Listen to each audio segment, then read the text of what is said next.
Hello, আসসালামু আলাইকুম। আজকে ৮ তারিখ ১ মাস ২০২১। আমাদের রিয়াদ আজকে অনেক বৃষ্টি হচ্ছে সকাল থেকেই। কালকে রাত্রে থেকেই বৃষ্টি হচ্ছে কিছু কিছু।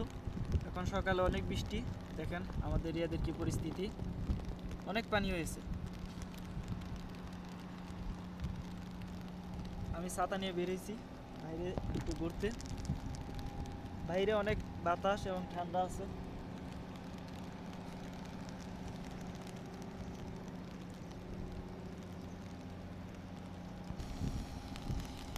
দেখেন অনেক পানি।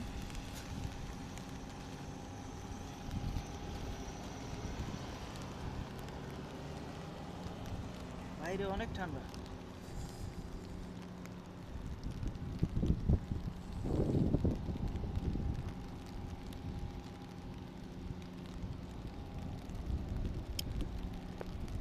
ঠান্ডাটা অনেক বেশি। সো আমি রুমে চলে যাচ্ছি। সবাই ভালো থাকবেন। আল্লাহ হাফেজ। আসসালামু আলাইকুম।